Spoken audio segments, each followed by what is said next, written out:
Tá gravando. Então, nossa aula agora é de teontologia. Vou abrir a apostila aqui, mas eu primeiro tenho que fazer isso aqui. Peraí. Cadê? Eu acho que isso aqui não é. É aqui. Abriu aí, né? Tela do Spurgeon aí? Abriu. Tá. Então, o primeiro capítulo de teontologia é teísmo bíblico e ateísmo. Aqui eu tenho uma parte da pregação de Charles Spurgeon, quando ele tinha acho que 21, 22 anos, eu falo lá na introdução, e ele faz essa declaração maravilhosa, né? Já foi dito por alguém que o estudo adequado da humanidade é o próprio homem.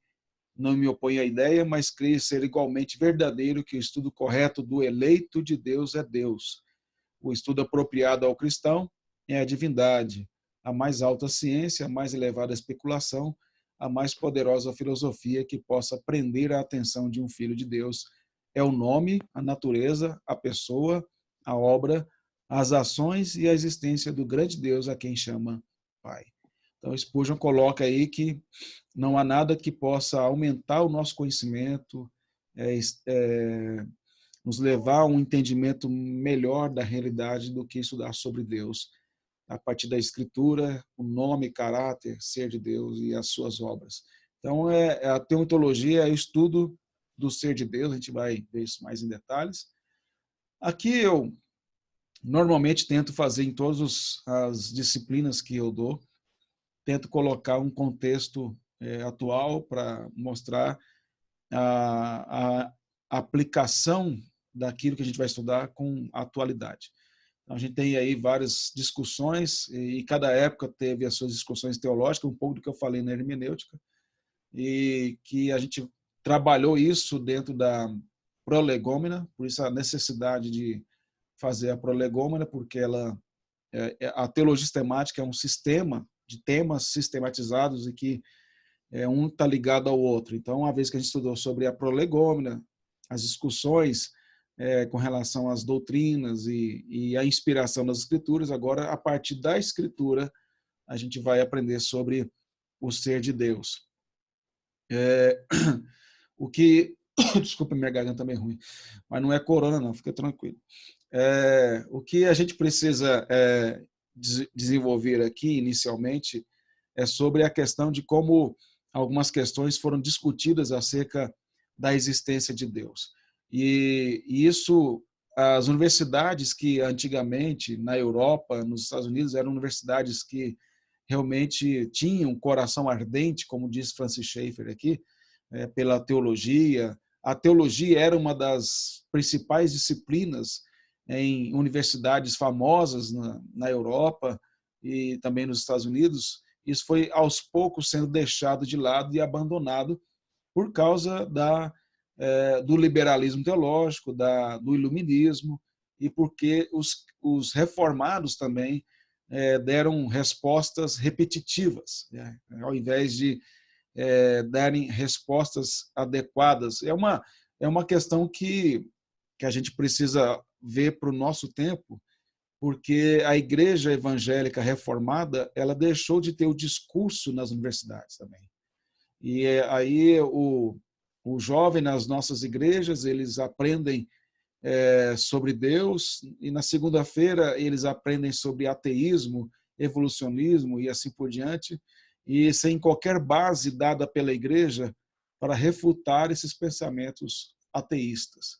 Então, a gente está diante de uma realidade extremamente complicada, porque existe uma militância ateísta nas universidades, na internet, que tentam, de todas as maneiras, arrastar jovens das nossas igrejas para o ateísmo. E aí, quando eles vão para a universidade, são adolescentes, na maior parte deles, né? Vão muito jovens para a universidade, e aí muitos pais sinceros não têm qualquer preocupação de prepará-los para os desafios acadêmicos que virão. Aliás, né, às vezes não tem nem condições mesmo, né? Mas aí que vem a questão da liderança de cada igreja ter um bom preparo para poder enfrentar esses desafios culturais, éticos que provocam, como diz aqui, provocam a nossa convicção, provam a nossa convicção com amor, com relação ao amor do corpo de Cristo. Então, a gente precisa estar atento a esses desafios modernos, como foi falado na última aula, né, Juscelia falou, e citando a prolegômena, que são heresias com uma nova roupagem. Nós temos aí um livro bastante famoso, né, que é o livro do Richard Dawkins, Deus é um Delírio. Deus um Delírio, eu tenho esse livro, e já li quase todo ele. É um livro bastante popular dentro do ateísmo, e ele fala que alguém, para ser um religioso, crer na existência de Deus, provavelmente tem problemas psiquiátricos, então precisa tratar, tem algum transtorno. Mas há um momento no livro de Richard Dawkins que ele fala assim que é quase certo que Deus não existe. Aí a pergunta, ele argumenta, mais da metade do livro ele fala isso. Pô, o cara colocou um monte de argumento, diz que quem acredita que Deus existe tem problemas, transtornos psiquiátricos e tal. E aí ele diz que é quase certo. Por que ele não diz que é certo que Deus não existe? Então você vê que há um temor, de certo modo, no coração dele em relação a isso. Aqui ele vai revelar, né, o propósito do seu livro, e muitos jovens leem esse livro, são indicados nas universidades, principalmente nas públicas. Esse livro ele vai dizer que o propósito é que você, se você é um religioso, ao final de ler o livro, que você se torne um ateu. E talvez você não se torne um ateu, mas você vai ficar lá xingando e falando mal dele, alguma coisa assim. Então, ou que você vai dizer assim, eu não sabia que podia. Então, ele vai tentar fazer o que Nietzsche fez, que é falar que você pode viver da maneira que você quiser viver, uma vez que Deus não existe, então você pode viver da maneira que quiser. A gente vê hoje o niilismo, né, que é uma linha filosófica que está muito ligado a Nietzsche, é uma releitura de Nietzsche, que traz exatamente essa ideia de que você pode viver da maneira que você quiser, porque o que importa de fato é você, a matéria, não existe nada além disso. E aí você tem, por exemplo, músicas conhecidas como Raul Seixas, Metamorfose Ambulante. Eu prefiro ser essa metamorfose ambulante do que ter aquela velha opinião formada sobre tudo. Isso é, na verdade, o niilismo. Eu prefiro ser alguém em processo de transformação constante, sem padrões definidos, do que ter aquela velha opinião formada sobre tudo, que é, na verdade, ele está falando contra o cristianismo. Então, tudo está dentro da nossa cultura. Essa é a realidade que nós estamos enfrentando, é uma cultura cética.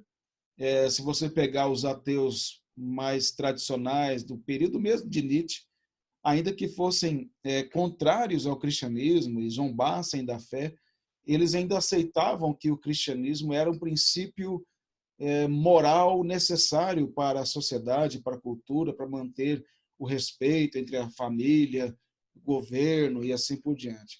Na atualidade, os ateus não pensam mais desta forma. Eles acham que precisa de um novo modelo de moral para a família, para a sociedade de modo geral, para casamento e assim por diante. Então, os ataques que nós temos à família, aos princípios morais, isso ocorre por causa do ateísmo, que está cada vez mais influente no pensamento da nossa época.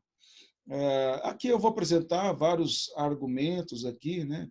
Não é minha proposta ficar argumentando contra o ateísmo, mas a proposta é falar sobre o ser de Deus a partir da Escritura. Eu faço essa introdução e aqui eu apresento 3 pressupostos básicos da teologia reformada. São importantes, né? Deus existe. Então, a primeira coisa é afirmar que Deus existe.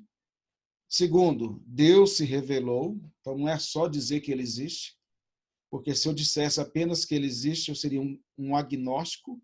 Então, ele existe, mas não se revelou. Ele vive em outra dimensão. mas ele existe e ele se revelou. E por ele se revelar, ele pode ser conhecido. Então, por que ele pode ser conhecido? Porque ele se revelou através da criação e através da escritura. Esses três pressupostos são básicos dentro da teologia reformada. Então, isso é importante, a gente vai, uma hora ou outra, estar voltando nisso aí, e é a partir desses pressupostos básicos que a gente vai desenvolver o nosso estudo aqui nessa questão. Aqui eu vou mostrar mais um pouquinho ainda sobre essa questão do ateísmo, que na verdade é um novo ateísmo ou uma roupagem, né? Uma nova roupagem, faltou aqui, depois eu corrijo. E aí a gente vai, esse primeiro já falei, que é o do delírio. Tem um livro aqui que na verdade Mark Craddock escreveu contra Richard Dawkins, escrevendo o delírio de Dawkins, né? Ele escreveu que Deus um delírio e ele escreveu o delírio de Dawkins, se alguém quiser comprar. Mas é bom ter os dois livros para caso queira aprofundar sobre isso. O que nós temos, irmãos, a gente tem que fazer uma boa leitura das mudanças culturais, né?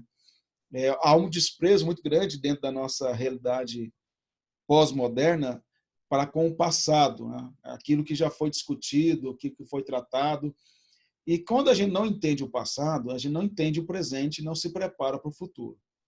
Tratando-se do passado, quando a gente olha para o iluminismo teve uma utopia, que era o quê? O homem é a medida de todas as coisas, o homem é o juiz da verdade, a razão humana, e nós vamos criar uma sociedade que vai ser livre das amarras da religião, vamos ter uma sociedade de paz, de alegria, entre as nações, sem guerra.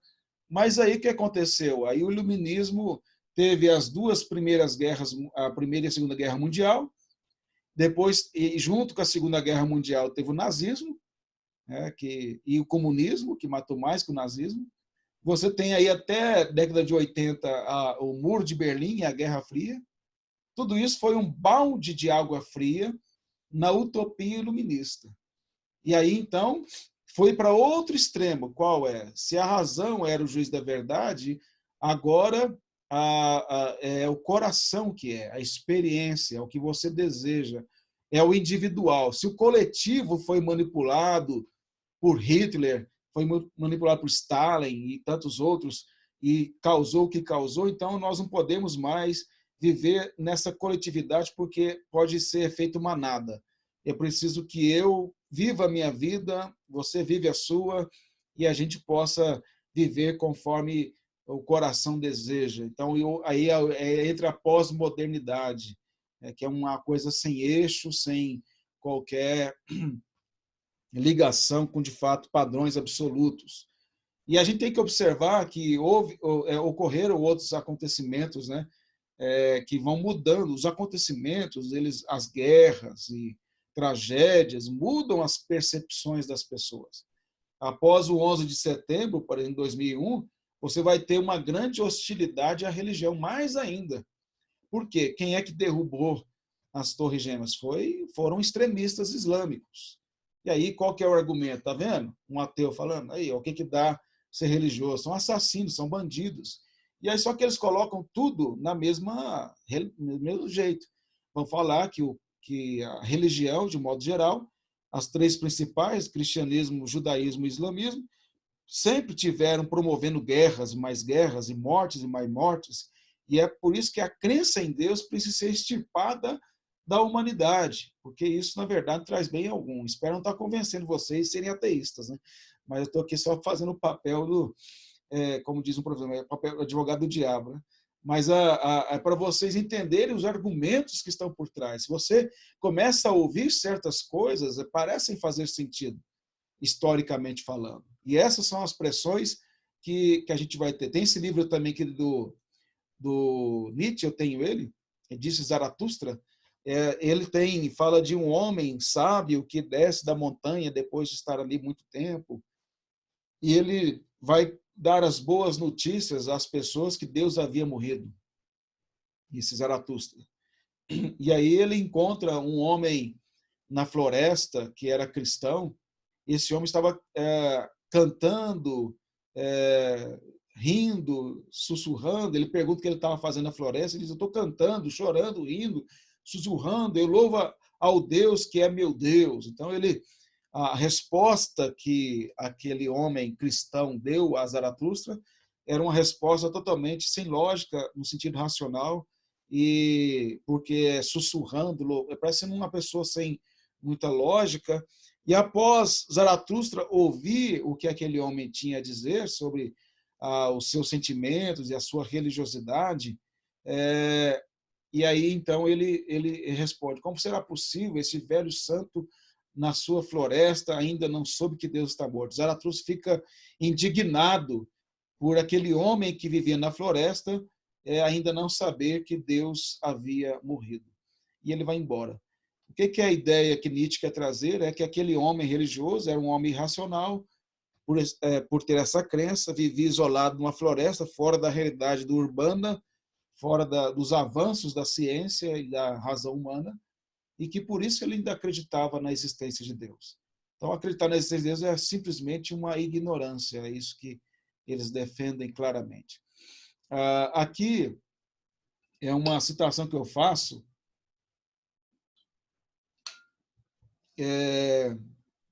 de um fórum de discussão que tem adolescentes, filhos de cristãos participando. E aí eu copiei, eu entrava nesses sites para ver as argumentações, né? Aí ele diz assim: eu sou ateu por 2 motivos. Porque Deus, divindades, anjos, santos, espíritos, orixás, duendes ou qualquer outras entidades sobrenaturais não existem. Mas, no fundo, todo mundo já sabe disso, o que torna a segunda razão mais importante. Porque não sinto necessidade de construir fantasias e fingir que acredito nelas. Então, tirado de um fórum de ateus, então ele apresenta aí como razão dele não acreditar, porque são coisas construídas como fantasias e não dá para fingir que acredita nela. Aqui que é a questão mais importante, de um garoto de 15 anos de idade, um adolescente, filhos de pais cristãos evangélicos, e ele vai se aconselhar num fórum de ateu. Isso aí eu que vi. Olha só. Ele diz: olha, eu não sei se essa questão já foi muito debatida aqui, peço desculpa se já, mas eu queria saber o porquê vocês são ateus. O que te levaram a ser ateu? Eu quero saber, porque eu estou numa fase da vida que fico me perguntando se Deus realmente existe. Tenho 15 anos, olha, está em crise, com 15 anos de idade. Eu sempre odiei ir para a igreja. Sempre fiquei com o pé atrás, sou criado em uma família evangélica, quase 100% da minha família então já dá para imaginar como sou criado. Reprovou na prova? Vai orar. Está com dor? Vai orar. É tudo orar e orar e orar e orar, sabe? Eu já vi cada coisa acontecer na igreja, pessoas endemoniadas, falando coisas do tipo: eu vou matar ela ainda, Satanás falando, esse tipo de coisa. Tem vezes que vejo pastora dizendo coisas do tipo: você irá conseguir um emprego daqui tantos dias. E depois de tantos dias, essas pessoas conseguem o bendito emprego. Na opinião de vocês, qual o problema, a causa do dilema desse jovem, esse rapazinho de 15 anos de idade?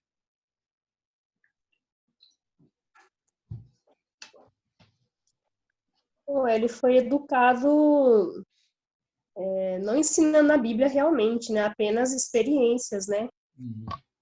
Uhum. E aí, para ele não era real, não era algo verdadeiro. Isso dá a entender a percepção que ele tinha, de que aquilo não era verdadeiro. Uhum. Porque a gente já teve casos de pessoas também na igreja, estarem na igreja e terem um conhecimento de igrejas, né? Que só vive de experiência e não ensina a Bíblia mesmo, né? Uhum. Então, a pessoa, ela acredita porque o pastor falou, tal denominação falou, mas não porque foi ensinado na Bíblia a verdade, porque é a verdade. Uhum. Então, dá de entender desse menino essa dificuldade que ele teve dele perceber que aquilo não era algo verdadeiro. Certo. Muito bem. Esse que é o Alguém certo. mais? Alguém mais gostaria de concordar, ou discordar ou acrescentar? Concordo. Vocês estão me ouvindo? Estamos ouvindo, pode falar. Sim. Eu concordo com a irmã, realmente. Infelizmente, tanto nessa experiência desse jovem, 15 anos, mudança aí de ele com certeza estaria já passando por uma mudança de independência da razão, né? Ele estaria já começando a ser um ser pensante além do que seus pais estavam dizendo. E aí faltou um pouco de ensino mais aprofundado nas questões bíblicas, né? Faltou os pais se importarem, talvez, né? A gente não pode dar uma certeza, mas talvez faltou os pais darem um ensino aprofundado bíblico para ele, ou tanto essa criança se abrir com seus pais e seus pais se mostrarem confiantes para esta criança.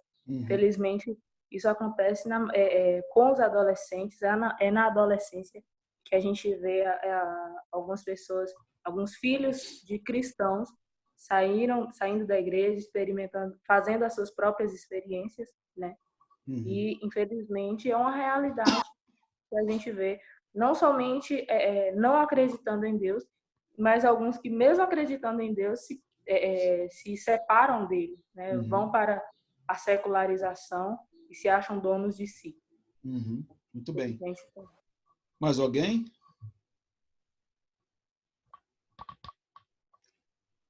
Pastor, eu queria... Sim. Eu queria fazer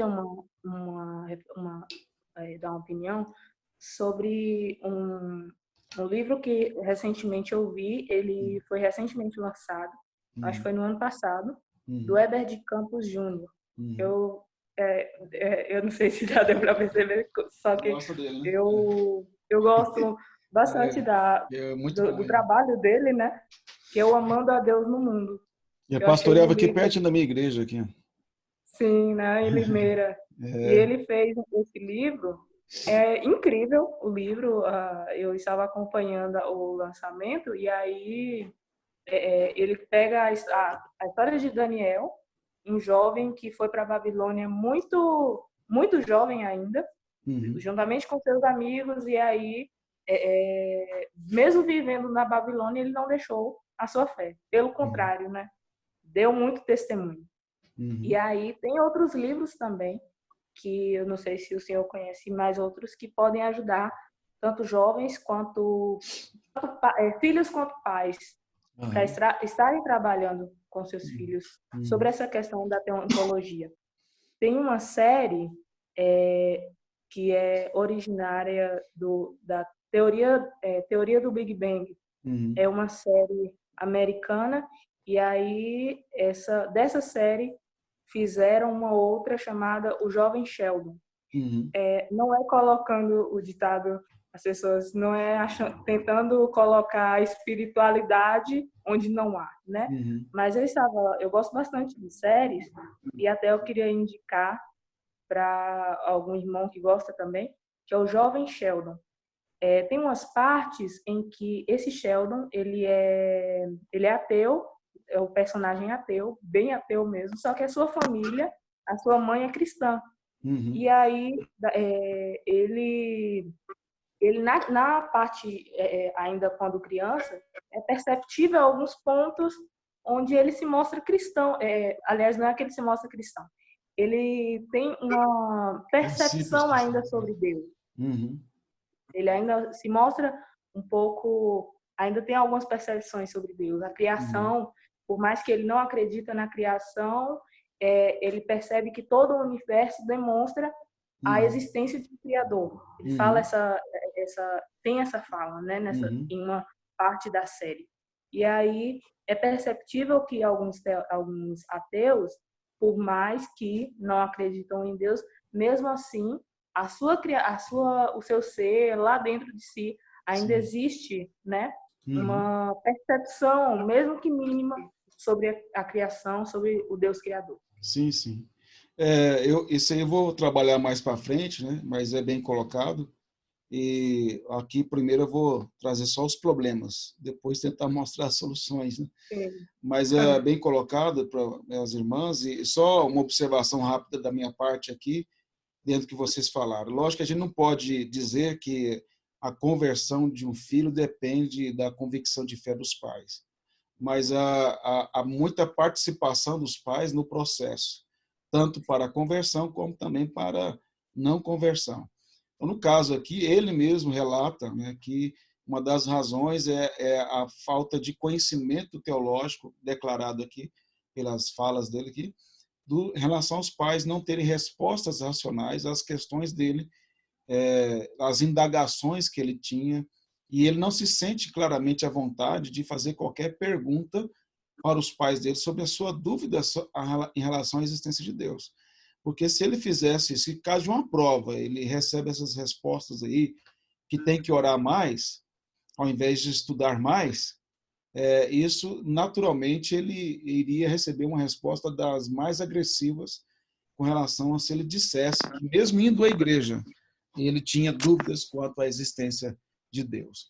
Aí, e isso provavelmente já é algo também pelo relato. A gente está narrando, a gente está avaliando uma declaração de um adolescente que nós não conhecemos, tem muitos pormenores, né? A gente está vendo o relato dele, mas a partir desse relato retrata uma realidade em muitos lares evangélicos, de uma ignorância absurda, de separar razão de fé e de não ter essa capacidade de argumentar, ainda que os pais não tivessem essa condição, talvez por causa da sua falta de formação acadêmica e tudo, mas se tivesse um pastor dessa igreja com boa formação, bem instruído, certamente teria as condições do pai ou da mãe levar o filho e dizer, e deixar o pastor aconselhar. Isso demonstra o quanto é importante que o líder da igreja ele possa ser bem preparado para isso. Por exemplo, na minha igreja, o pastor ele não precisa, obviamente, nenhum pastor ele tem domínio sobre todas as áreas e muito menos as áreas secundárias, né? Mas ele tem uma noção do geral. Então, eu tenho aqui um membro da igreja, em especial, que é muito bom numa área de filosofia, de cosmovisão, estuda bastante. Eu tenho boa noção e tenho até formação em filosofia, mas não é minha área de aprofundar. Mas eu dou o que eu faço com ele? Eu oriento ele nas questões dos pressupostos bíblicos e oriento ele na questão de piedade, de entender, não se envolver tanto com a intelectualidade, com a filosofia sem escritura. E ele faz muito bem isso. Quando tem alguma questão assim mais que eu vejo que é a área que ele está desenvolvendo mais, eu até direciono a pessoa para ele, para que ele possa conversar, ele tem tempo para poder pesquisar mais fontes e tal. A gente precisa de pessoas assim na igreja, que contribuam, pessoas que tenham condições. No caso de vocês mesmo, estudando e aprofundando, vocês podem ajudar demais a liderança da igreja, os jovens que estão aí nessas crises, porque vocês vão ter boas referências bibliográficas, fontes para poder ajudar. Mas voltando aqui, aqui é uma figura que eu tirei do site de ateus, e aí coloca o cérebro aí, dizendo que a causa da religiosidade, cientistas de ponta, após numerosos estudos, descobriram a causa. A falta dessa peça na cabeça. Eles zombam mesmo. Nunca um ateu, você vai ver ele falar de fé, de religiosidade, da existência de Deus de uma forma tranquila. Eles sempre estão lutando na própria consciência para provar para si mesmo que Deus não existe, porque é uma questão simples, né? Se Deus não existe e eu fosse um ateu, e eu considerasse crer que Deus existe como sendo crer na existência de Papai Noel, como eles mesmos falam, eu não fico preocupado em querer provar para as pessoas que Papai Noel não existe. Até meu filho tem 7 anos de idade, a gente sempre instruiu ele falando sobre questão do que é o Natal, o que é Páscoa e tal. Mas a criança tem aquela fantasia ainda, né? Aquele negócio do Papai Noel, ver outras crianças sentadas. Eu nunca proibi ele de ir lá, mas sempre mostrei para ele as coisas como são. E aí, esse ano passado, ele me surpreendeu e falou assim, pai, as pessoas acham que Papai Noel existe, né? Ele não quis nem saber, mas foi assim, uma dedução lógica dele. Eu fiquei encantado de ver que ele antes já sabia, porque eu falava, mas agora ele chegou à convicção lógica de que é tudo conversa fiada, é um velho que põe a barba lá e tal. Então, veja, se eu fosse só ficar obrigando, não vai, é pecado, é pecado, é pecado, ele ia tomar uma raiva e tal, e lógico, ele ia chegar à conclusão de que aquilo não tem nada a ver, mas ia ter uma visão radicalizada, de legalista da minha parte. Mas eu instruía, mostrava a ele e ele concluiu. Por exemplo, eu tento mostrar a ele o que é música boa, o que é música ruim, né, para que ele possa saber que as coisas belas e boas, mesmo cantadas por pessoas não cristãs, é de Deus, é Deus quem dá dons aos homens e tal, é a cosmovisão. Então, porque não adianta você criar numa redoma de vida e querer achar que vai impedi-lo, isso não é racionalidade, a fé precisa ser desenvolvida interpretando, é o que está em Deuteronômio capítulo 6, é pelo caminho, é sentar, não é decorar, ali não é decorar simplesmente textos bíblicos ali, mas é você no dia a dia ensinar o filho, inculcar a cabeça dele a palavra de Deus como meio de interpretação da realidade. E aí os ateus, eles falam que falta o cérebro em nós, mas eu não critico eles nesse ponto, sabe? Porque, na verdade, na maior parte dos evangelhos, falta essa peça mesmo. Isso aí essa é uma realidade, infelizmente. Uma vez eu pregando na minha igreja, eu falei, se eu fosse um ateu, se eu fosse um homem ímpio, e eu conhecesse de evangelho apenas a partir da igreja evangélica, eu iria ser ateu. Porque, para mim, é uma coisa completamente ilógica. Essa questão de fé histérica, de uma fé sem sentido. Pessoas que não têm condições de argumentar sem gritar, sem esbravejar, e não conseguem construir um pensamento. Então, a gente tem que também entender claramente que isso tem a ver com a irmã pediu a palavra, só um minutinho já te dou a palavra. Então, aqui eu falo sobre o Richard Dawkins, que argumenta sobre a questão dos acontecimentos lá de 11 de setembro, como eu disse, mudou as percepções, piorou ainda mais, né? Ele vai combater mais ainda a religiosidade, de um modo geral, e colocando tudo na mesma condição. Há vários outros argumentos aqui, que eu não vou me deter muito neles. Se vocês tiverem dúvidas sobre esses argumentos aí, depois vocês podem me notar para a próxima aula, a gente volta e eu falo aqui. Tem o Evangelho ímpio, o Evangelho de um ateu. É um livro também que eu tenho. Esse cara foi no Jô Soares, deu entrevista, eu tenho esse livro aí. É um cara que era evangélico, ele tornou-se ateu e ele tem argumentos lá interessantes, esse Fábio Marton aqui. E aí eu argumento aqui, eu tenho o livro dele, cito na fonte primária, né, tá, vocês podem ver aqui, ó, né, o livro dele. E uma coisa que eu procuro fazer, vocês vão ver, sempre procuro citar fonte primária. Quando eu não cito é porque eu não consegui achar mesmo. E aí eu apresento os argumentos dele aqui e eu contraponho os argumentos, depois se vocês acharem que faltou alguma coisa e tal. Eu acho que não há necessidade de eu abordar todos esses aspectos aqui. Eu coloco o caso do C.S. Lewis, né? C.S. Lewis que era um ateu e foi convertido, tornou-se um defensor e apologeta cristão, vale a pena ler C.S. Lewis, uma autoridade no mundo secundário. E aqui eu cito bastante aqui o Richard Dawkins, que é o cara do momento, né? E basicamente isso aqui. Pode falar, José.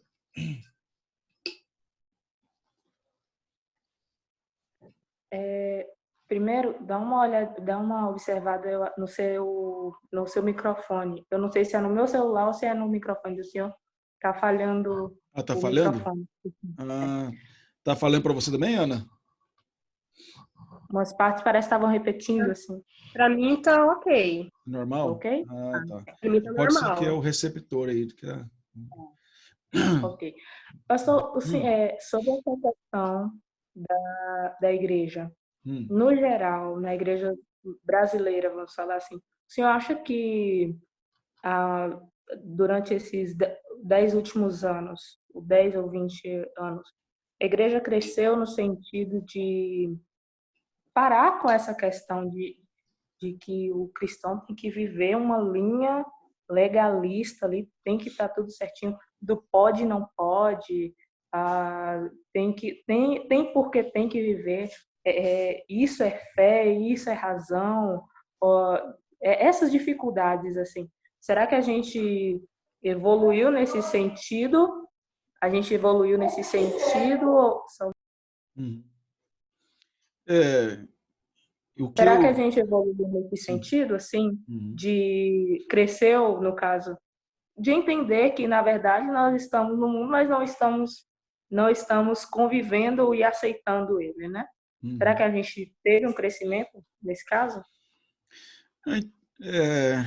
Eu entendo o seguinte, até a década de 90, o pentecostalismo tradicional, Assembleia de Deus, principalmente, que é a maior igreja brasileira, né, ainda acho que tem muitos ministérios, ela prevalecia bastante e tinha aquela ideia legalista, mesmo separar o medieval. Né? Você não pode ver televisão, você não pode jogar bola, não podia cortar cabelo, não sei o que, um monte de legalismos. E isso prevaleceu ainda até o começo da década de 90. Mas no início da década de 90 surge a Universal, e aí isso vai mudar o quadro evangélico completamente. Porque junto com a Universal surgem as comunidades, surgem divisões das igrejas pentecostais tradicionais, e aí vem o neopentecostalismo, que já existia, mas ele vai tomar força mesmo no final de 80 para 90. E aí começa a surgir a Renascer e tal, e outras igrejas aí fortes, neopentecostais.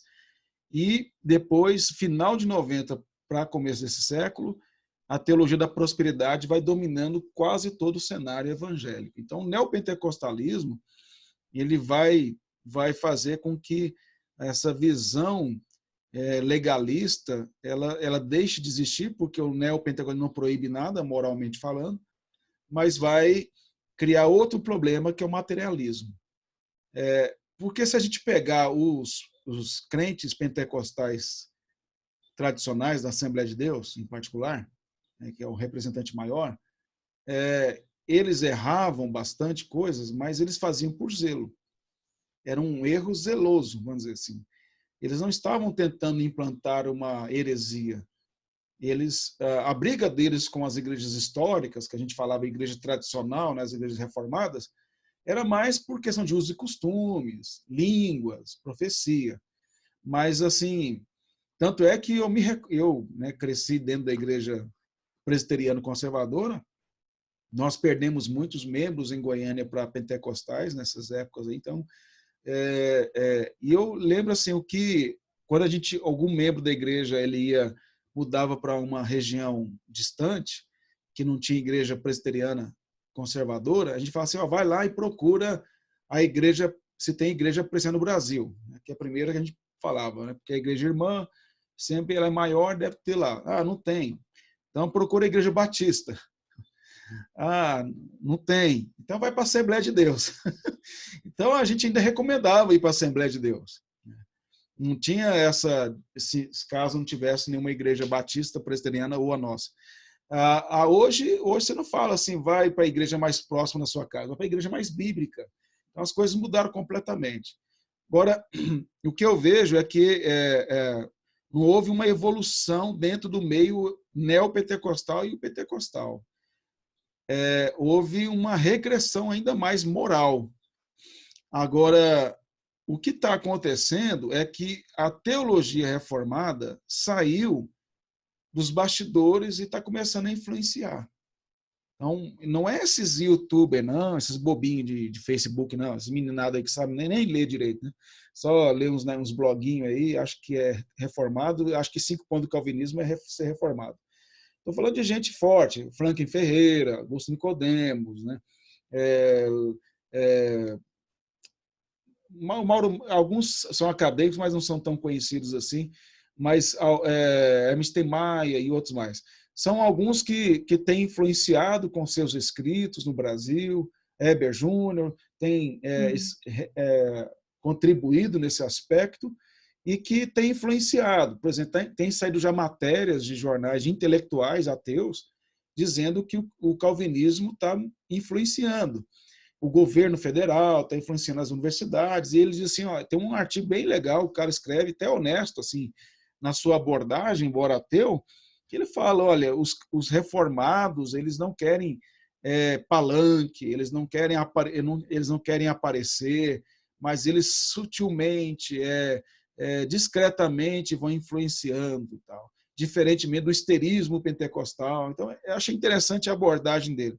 Então, quando você começa a ver que a classe intelectual está incomodada, aí você está vendo alguma melhora. Porque enquanto é só aquela gritaria do Silas Malafaia, ninguém dá moral para aquilo lá, não. Agora, quando começa a entrar na academia, entrar na universidade, professores com a visão reformada e tal, aí os caras começam a ficar com medo. E aí começam a ter, nesse sentido, evoluiu. Eu acho que evoluiu assim, a influência e a coragem dos reformados, a internet, assim como na Reforma Protestante, a imprensa foi fundamental para a reforma se espalhar pela Europa e pelo mundo, também a internet tem sido fundamental para a fé reformada se espalhar. Então, não tem muitos anos que o Augusto Nicodemos tornou-se conhecido, mas o Augusto Nicodemos já era conhecido há muito tempo por nós presbiterianos. Eu já escrevia há muito tempo. Eu fui em 99 para o seminário, ele já era conhecido, já tinha livro publicado. Eu lembro quando eu fui para o seminário, eu pedi a um professor meu, que dava aula com ele no JMC, José Manuel da Conceição, em São Paulo, e eu pedi que eu queria conhecer Augusto Nicodemos. Mas ninguém conhecia Augusto Nicodemos fora do meio reformado. Ele era conhecido entre nós, porque a gente tinha livro dele, via os artigos e tal.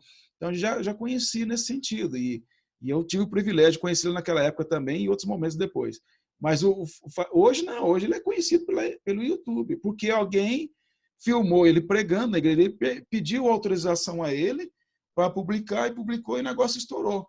Então, e hoje alguns estão sendo conhecidos, mas já eram conhecidos dentro do meio presbiteriano, principalmente. Né? Então, a questão é que quem fez isso foi a internet. A internet contribuiu bastante para esse propósito. Então, a internet tem contribuído para o bem e para o mal. Né? Aqui a gente está usando para o bem.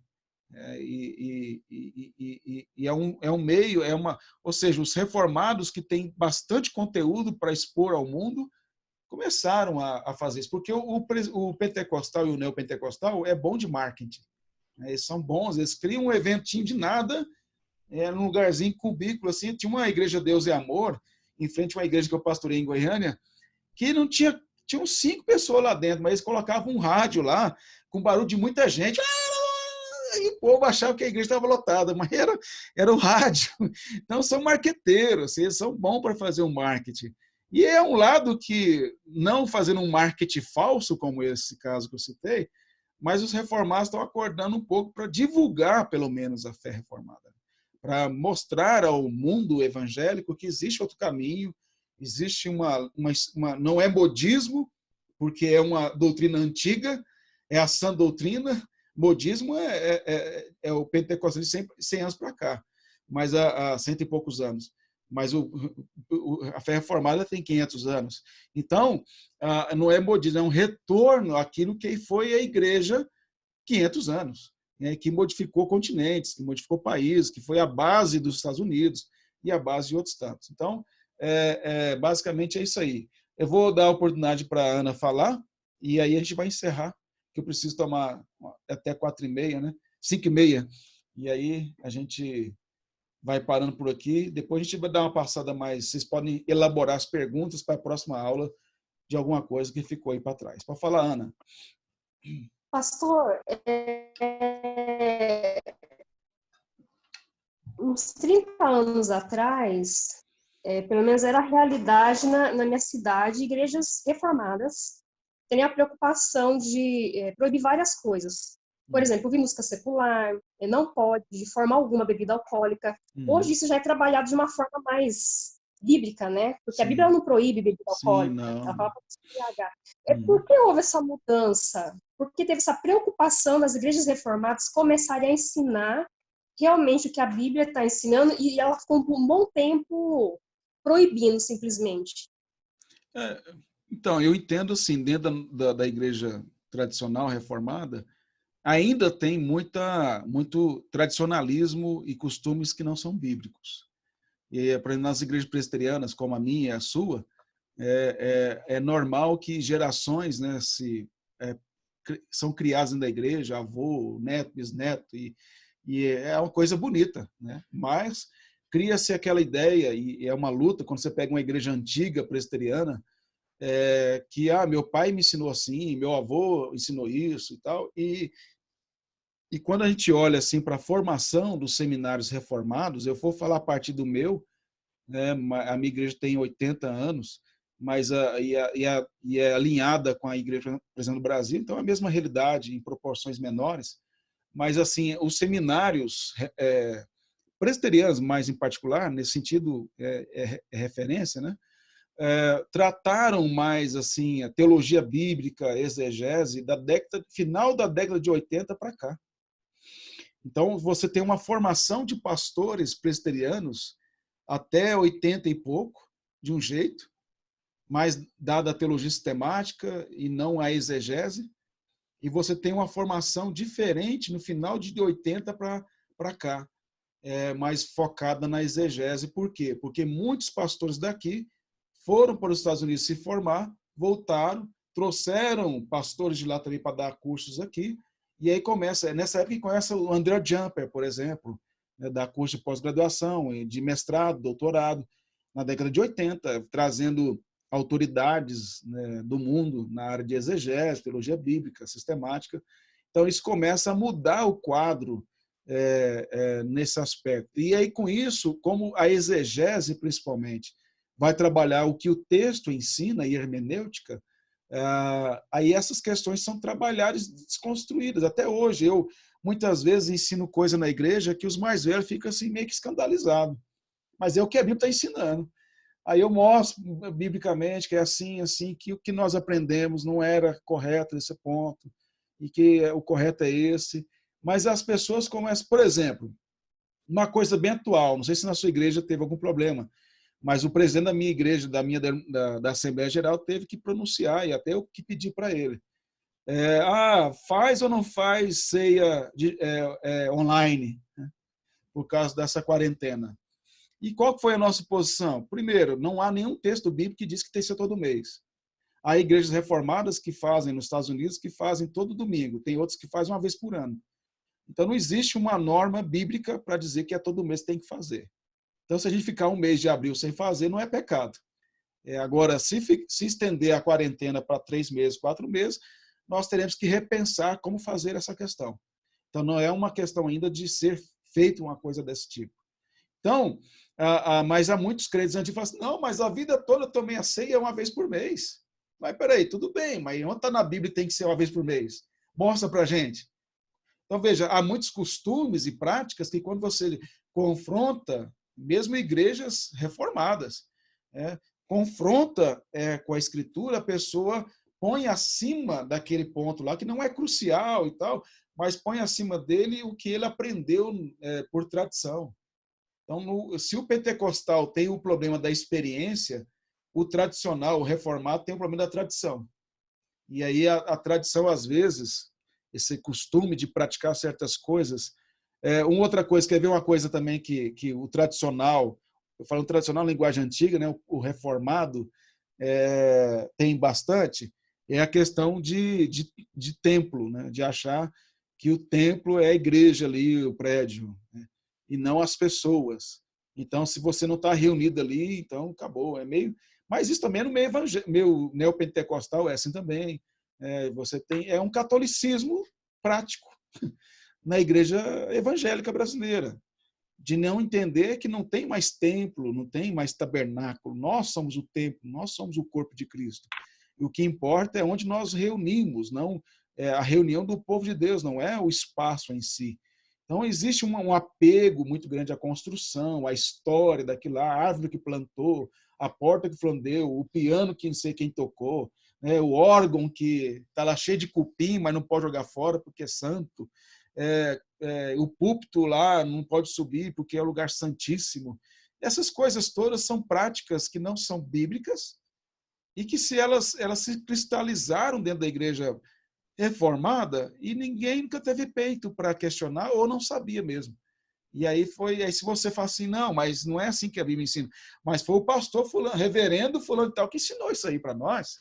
Você está querendo agora, assim, que é um jovem no ministério, questionar o que nós aprendemos com o reverendo fulano de tal, que é o fundador da igreja e tal. Então, é quase que é uma fala infalível. Né? Então, isso é uma realidade. São dois extremos. Os irmãos pentecostais sofrem essas questões aí de experiências acima da Escritura e muitas vezes nós, reformados, dentro das nossas igrejas tradicionais, sofremos por conta de tradicionalismo. Basicamente, é isso aí. Não sei se eu consegui te responder bem. Sim. Me perdoem, mas eu preciso parar a aula.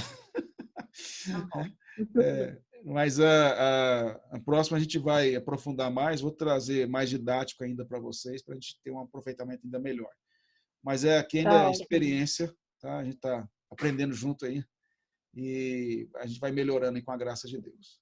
Estão gostando, pelo menos, da primeira experiência? Tá? Ajuda mais, né? Sim. Aproxima mais de uma aula presencial. Né?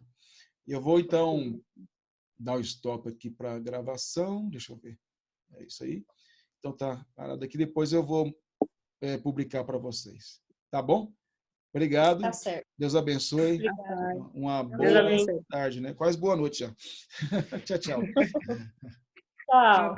Tchau.